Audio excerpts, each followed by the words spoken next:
It never ceases to amaze me how paranormal activity influenced the world of found footage. For the last 15 years or so, I've seen countless found footage films ranging from complete and utter dog crap to some of my favorite horror movies to date. While there are those that'll always roll their eyes and scoff at horror continuing to make these types of movies, I'll always be up for them because of my history and passion for filmmaking. I've been in front of a camera since I was 3, and a lot of my footage looks exactly like found footage, so, I can relate. But in the case of Godforsaken, a film hitting terror films tomorrow, is this the type of found footage that's done right, or is it just another paint-by-numbers found footage movie that, just blends in with all the rest? Let's get cracking. Godforsaken follows an independent filmmaker that is pulled back to his hometown when a friend of the family turns up dead. However, once at the funeral, the dead girl, Lisa, seemingly rises from the dead before everybody's eyes. But that's not all. Lisa also has supernatural abilities and can somehow perform what appears to be miracles.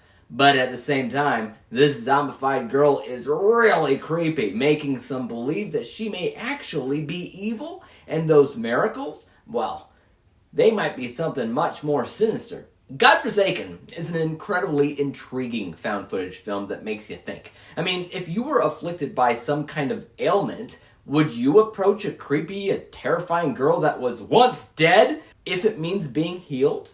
Being a horror film means that you obviously know that something more sinister is indeed at play, and it'll definitely be going off of the age-old warning of be careful what you wish for, but that doesn't exactly stop it from being intriguing all the same. It's not a bad concept at all, but it also might be remarkably similar.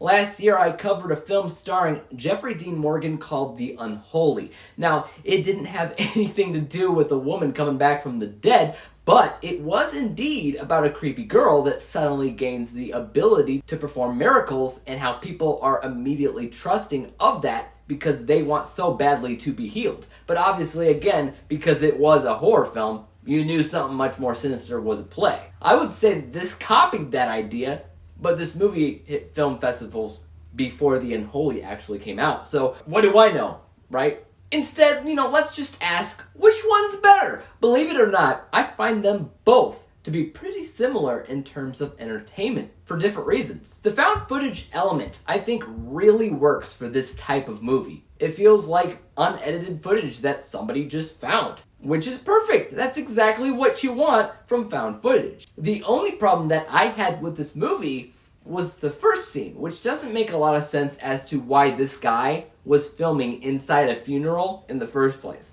I don't care if he is an independent filmmaker.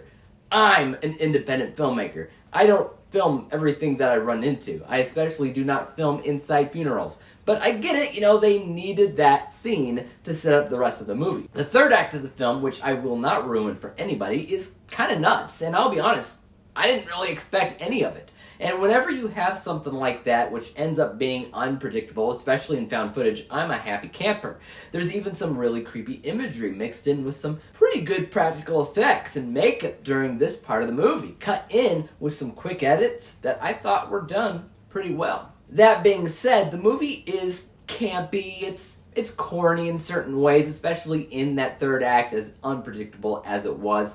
It uses weird sound effects that sometimes took me out of it. It's also important to note that it was a low-budget film, as most found footage films are. But this one specifically feels like it's low budget for whatever reason, while others don't necessarily. Part of that is acting, part of that is camera quality, but what I really want to do is answer the first question that I had altogether, which was, in a world of oversaturated found footage films, does this stand out at all? It does, and it doesn't. The concept was indeed strong. The mystery of what it all means is mostly kept secret until the third act, which ends up being unpredictable overall. But depending on who you are, the scares may not be scary to you at all. I mean, they weren't for me, but obviously scary is subjective. It means something completely different to everybody, and I felt as if the acting was sometimes over the top because there's a lot of screaming.